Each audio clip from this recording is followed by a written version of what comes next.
好，来继续来看草鱼，即摆当咧大出。台中潭子甲苗栗大湖的观光高园，这个草鱼一拍搁一拍顶落来，动海，都袂输是这个水墙共款。业者讲，因为温差大，所以第二期的收成毋但品质好，产量嘛多，价小比第一期俗大约200块。今仔日连假的头一天，有真侪人去买草鱼。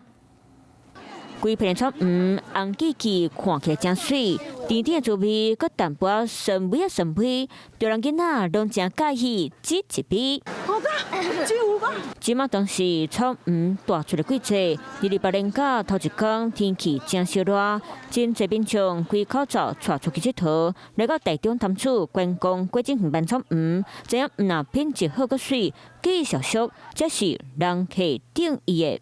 有感觉，所以想说趁现在有，赶快再来。550一直降下来到450，那到3月份又会更低。囡仔细汉哪惯咧对爸爸妈妈买草鱼，心情殊不理解。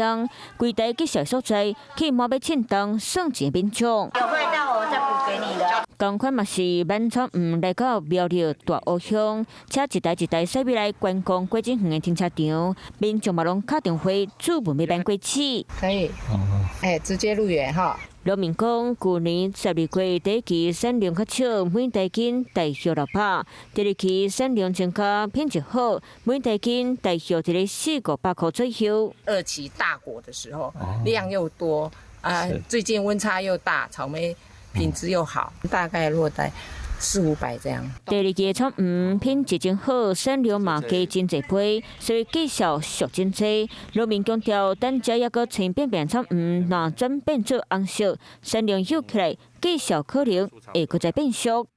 Hello， 我是易景，想要抢先掌握最及时的新闻资讯吗？赶快订阅、按赞、开启小铃铛，锁定华视新闻的 YouTube 频道。